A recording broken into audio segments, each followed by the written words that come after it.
अस्सलाम वालेकुम। Chapter number 39 हम पढ़ते हैं। इसमें से ना हमने एक ट्यूमर देखना है जो कि इन्वर्टेड पेपिलोमा है। ठीक है, ये आपकी जो है ना उसमें आया हुआ है, क्या नाम है, यूक्यूज़ में आया हुआ है। तो इसको हम डिस्कस कर लेते हैं। It is an important one.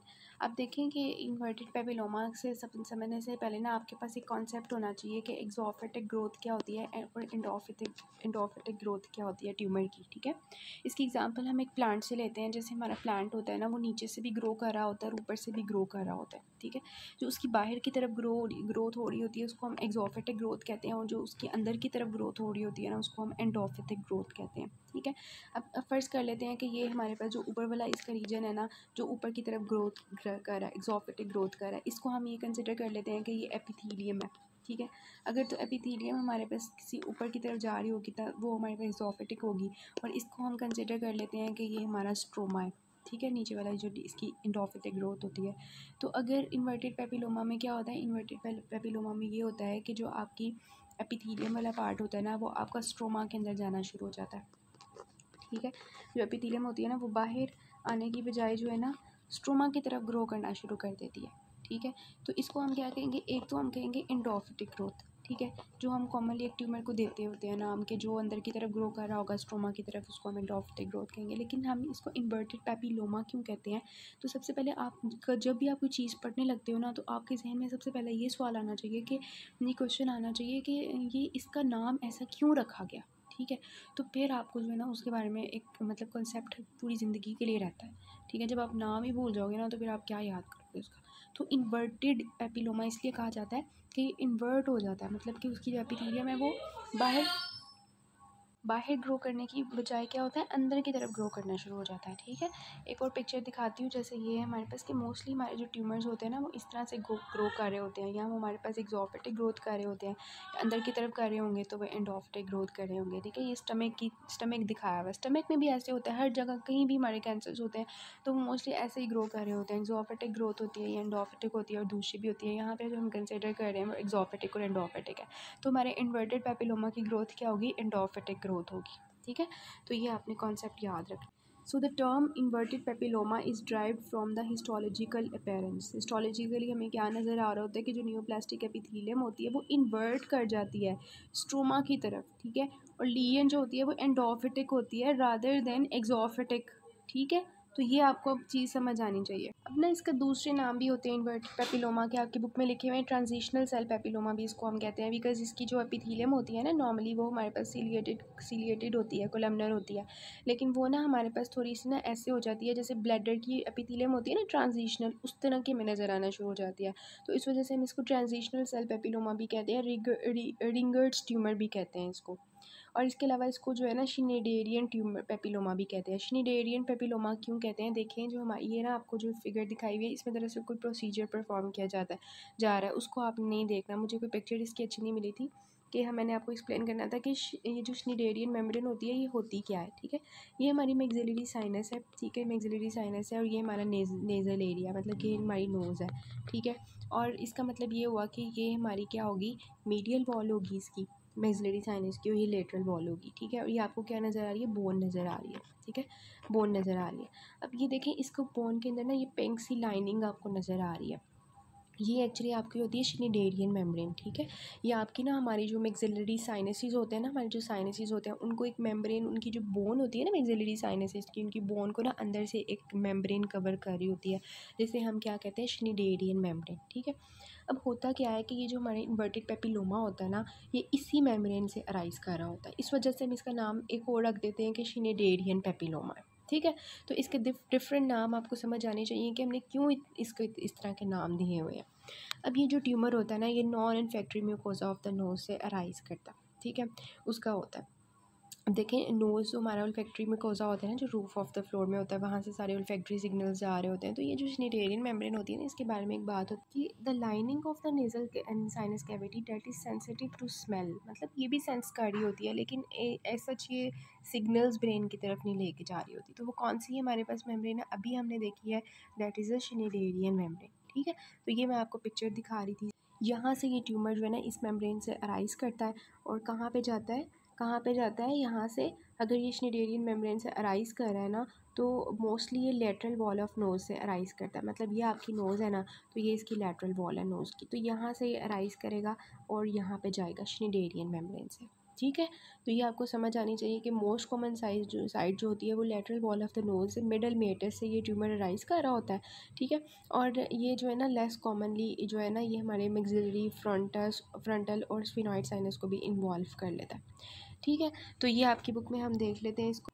Inverted papilloma is also known as transitional cell papilloma Ringertz tumour Schneiderian papilloma. ठीक है, ये नॉन इफेक्टिव म्यूकोजा से अराइज करता है जिसको हम श्नीडेरियन मेम्ब्रेन कहते हैं, और पैरानाइजल साइनसिस से भी अराइज कर सकता है। लेकिन मोस्ट कॉमन इसकी जो साइट होती है, आपने एमसीक्यूज के लिए भी याद रखना है कि लेटरल वॉल ऑफ नोज होती है, लेकिन कभी कभार ये बाकी साइनसिस से अराइज कर सकता है। इसको हम ये नाम क्यों देते हैं, इसको it is so name because क्या होता है, हाइपरप्लास्टिक जो पेपिलोमा टिश्यू होता है वो हमारे पास स्ट्रोमा की तरफ ग्रो कर रहा होता है। ठीक है, पेपिलोमा है ना, इन्वर्टेड पेपिलोमा है, तो इसमें जो पेपिले बनेंगे वो हमारे स्ट्रोमा की तरफ नीचे की तरफ जा रहे होंगे रादर देन एक्सोफिटिक।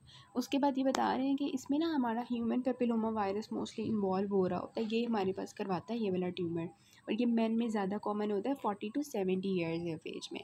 अच्छा, अब इसके बारे में बहुत ही इंपॉर्टेंट चीज़ होती है कि ये ना, मैं इसकी पिक्चर आपको दिखाती हूँ, बुक में भी आपको दी होगी यहाँ पर ये वाली। देखिए, जब आप इसको बाहर से देखते हैं ना, तो ये आपको 79 ईयर्स ओल्ड का जो है ना मेल दिखाया है। अब देखें कितना बूढ़ा इंसान है। तो आपको जब इसको बाहर से देख रहे हैं तो आपको लग रहा है ना ये कोई पॉलिप है, पॉलिप लग रहा है ना। तो हमने जब नेज़ल पॉलिप आए पढ़े थे, तो मैंने आपको पढ़ाया था उसमें कि जो बूढ़े लोग होते हैं ना, उसमें मोस्टली जो एथमॉइडल पोलीपाई बन जाते हैं, बायलेटरल एथमॉइडल पोलीपाई बन जाते हैं, तो उनको ना हमने देखते साथ ही नहीं कह देना होता ये जो है ना पॉलिप ही है। उनको पॉलिप का ट्रीटमेंट देते जाओ, उनका ट्यूमर प्रोग्रेस कर जाए, तो वो तो खतरे की बात होती है ना।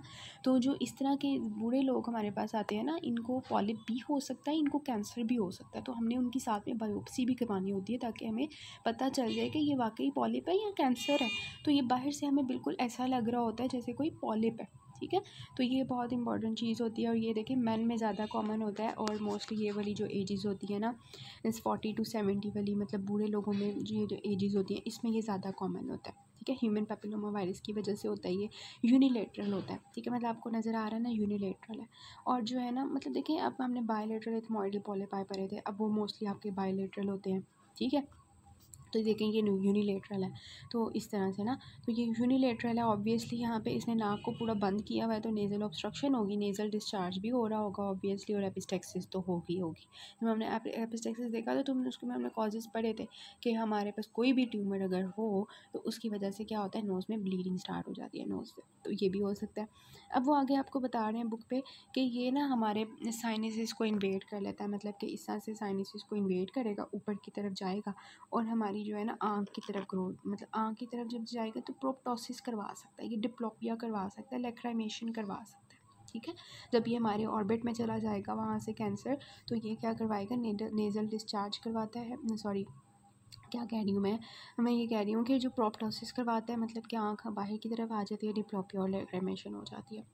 जब इसकी हम एंडोस्कोपी करवाते हैं तो हमें जो है ये पॉलिप्स की तरह नज़र आता है। देखिए एंडोस्कोपी हुई हुई है, ये आपने याद रखना है एंडोस्कोपी क्या होती है, और वो आपका सिंपल जो आप बाहर से देख रहे होते हैं एंटीरियर एंडोस्कोपी से, वो क्या होता है। ये एंडोस्कोपी हुई है तो आपको ऐसे लग रहा है ना बिल्कुल सिंपल सा पॉलिप है, कोई आपको कैंसर लग रहा है, नहीं लग रहा, होता है ये बिनाइन है। इस वजह से भी ना आपकी टेबल 39.1 है ना, वहाँ पे आपकी क्लासिफिकेशन लिखी हुई है ट्यूमर्स में, उसमें अगर आप देखें ना तो बिनाइन में ये कैटेगराइज हो रहा है, इन्वर्टेड पेपिलोमा। ठीक है, तो ये बिनाइन ट्यूमर होता है, और हमें ऐसे लग रहा होता है एंडोस्कोपी में, एग्जामिनेशन ऑफ नोज़ में, कि ये जो है ना नेज़ल पॉलिप्स है, सिंपल। ठीक है, उसके बाद हम इसकी जो है वो सीटी स्कैन करवाते हैं। ये जैसे आपको यहाँ पे सीटी स्कैन नज़र आ रहा है, सीटी स्कैन, हम इसको सीटी स्कैन क्यों कहते हैं, सीटी स्कैन को आपने हमेशा याद रखना है कि हम बोन को देखने के लिए ना, बोन के अंदर कितना वो ट्यूमर स्प्रेड हुआ हुआ है, तब हम सीटी स्कैन करवाते हैं। तो ये देखें सीटी स्कैन में आपको कौन से एरिया नज़र आ रहा है जिसमें खराबी नज़र आ रही हो आपको, मैग्जिला के अंदर ये वाला एरिया आपको नज़र आ रहा है ना। तो यहाँ पे एक्चुअली हमारे पास जो है ना क्या होता है, सीटी स्कैन से जब हम देखते हैं, या एमआरआई भी करवा सकते हैं, उससे हमें पता चल जाता है कि जो है ना कितना ट्यूमर स्प्रेड हुआ हुआ है, कि क्या उसकी लोकेशन है और कितना वो एक्सटेंड किया हुआ है। और एमआरआई जो होता है वो आपका सॉफ्ट टिश्यूज़ के लिए होता है, वो आपको बताता है कि associated secretions in the sinus from the actual tumour mass, मतलब वो आपको जो है ना बताता है जो उसकी होती है, सॉफ्ट टिश्यूज़ की इन्वॉल्वमेंट होती है। और बायोप्सी जो है वो इसके लिए ज़रूरी होती है, लेकिन ना मतलब बायोप्सी मैंने आपको बताया कि करवा लेते होते हैं, जिससे हमें पता चल जाता है कि ट्यूमर है या क्या है। उसके बाद हम इसके ट्रीटमेंट की तरफ आते हैं। ये देखिए, इसको हम इस तरह से देखते हैं माइक्रोस्कोप के अंदर ना, तो ये हमें नज़र आ रहा होता है, इसकी इंटेक्ट बेसमेंट मेम्ब्रेन होती है, ये हमें बताती है कि ये बिनाइन ट्यूमर है, ठीक है। और ये इन्वर्टेड पेपिला बने हुए हैं ना ऐसे करके, तो ये इन्वर्टेड पेपिलोमा शो हो रहा होता है। और ये सीटी स्कैन है इसका, और ये वाला इसका जो है एंडोस्कोपिक व्यू है, ठीक है। और ये हमें बाहर से नज़र आ रहा होता है ऐसे पॉलिप की तरह।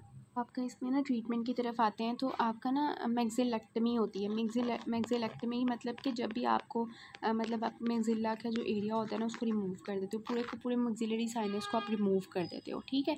अब यहाँ पे जो आपका ट्रीटमेंट ऑफ चॉइस होता है वो मीडियल मैक्सिलेक्टमी होती है, ठीक है। This is your MCQ। आपने याद रखना है कि the treatment of choice for the inverted papilloma is actually the medial maxillectomy. मतलब जो मैक्सिला का मैक्सिलरी साइनस का मीडियल वाला पार्ट होता है ना, वहाँ से आप जो है जाते हो और उस मैक्सिलरी साइनस का वो वाला पार्ट इन्वॉल्व जो है वो निकाल देते हो। अभी हम आगे जो एक ट्यूमर पढ़ेंगे ना, मैक्सिलरी कार्सिनोमा, उसमें फिर हम ये चूज़ करते हैं बाकी इसकी जो होती है, पूरा का पूरा भी निकालें, सब टोटल निकाल दें, या पूरा ऊपर वाला हिस्सा निकालें, नीचे वाला हिस्सा निकालें, वो डिपेंड करता है कहाँ पे हमारा प्रॉब्लम है।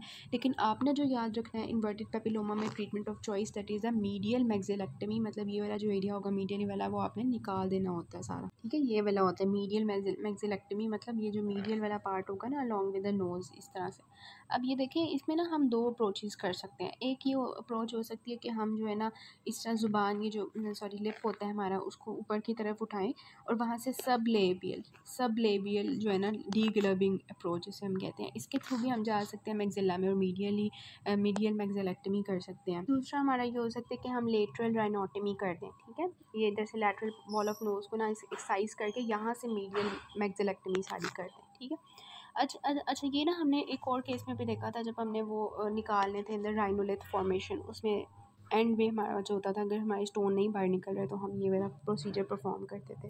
वैसे आजकल जो है ये वाला प्रोसीजर परफॉर्म नहीं किया जाता मीडियल मैक्सिलेक्टमी। ज़्यादातर आजकल ना एंडोस्कोपिक अप्रोच से ही हम प्रेफर करते हैं कि एंडोस्कोप लेके उसको लेके जाके सारा प्रोसीजर बाहर से परफॉर्म किया जाए, कोई इंसिजन वगैरह ना देनी पड़े, ठीक है। और मैंने आपको बताया कि वैसे तो ये बिनाइन होता है, लेकिन 10 to 15% ना ये मेलिग्नेंसी भी शो कर सकता है, जैसे ये ऊपर आँख की तरफ चला जाएगा या ऑर्बिट को इन्वॉल्व कर लेगा। उसके बाद वो बताते हैं कि हम जो है वो रिकरेंस इसकी होती है ज़्यादातर, और रेडियोथेरेपी हम इसमें नहीं करते बिकॉज़ वो मेलिग्नेंसी करवा सकता है। मतलब रेडियोथेरेपी आपको पता है, अगर फजूल में हम करते जाएंगे तो उससे वो कैंसर में चेंज हो सकता है। This is the related SEQ। आपको अब बहुत ईजी होगा। देखिए, यंग पेशेंट आपके पास आया है और उसकी राइट नॉस्ट्रिल में ना एक मास है, ठीक है। उसने नेज़ल ऑब्स्ट्रक्शन करवाई हुई है, मतलब यूनिलेटरल है, ठीक है। आपने CT स्कैन करवाया है एक्सियल और कॉर्नियल प्लेन्स में। ये जो प्लेन्स होते हैं ये मैं आपको मैक्सिलरी कार्सिनोमा के साथ एक दफ़ा बता दूंगी, ताकि आपको याद हो जाए, ये प्लेन्स बहुत इंपॉर्टेंट होते हैं। उसके साथ साथ आपने जब बायोप्सी करवाई ना, तो आपको क्या मिला, आपको जो है वो एपिथेलियम और इन्वर्टेड पैटर्न में आपको मिला, और इंटेक्ट बेसमेंट मेम्ब्रेन है, मीन्स ये बिनाइन है, ठीक है। और inverted pattern means inverted papilloma है, फिंगर लाइक प्रोजेक्शन बना रहे हैं ना, तो inverted pattern plus finger like projections, सीधा डायग्नोसिस जा रहा है इन्वर्टेड पेपिलोमा की तरफ। कॉमनेस्ट साइट ऑफ ऑरिजिन क्या है, अभी हमने डिस्कस किया कि लैटरल वॉल ऑफ नोज़ में मिडल मेडर्स में इसका कॉमनेस्ट साइट ऑफ ऑरिजिन होता है। 3 कैरेक्टरिस्टिक फीचर्स आपने बता देनी है कि ये क्यों हो जाता है, ठीक है, वो आपने बता देनी है पैथोलॉजी इसकी। उसके बाद वो बताते हैं कि इसकी मैनेजमेंट आप कैसे करोगे। This is all about it.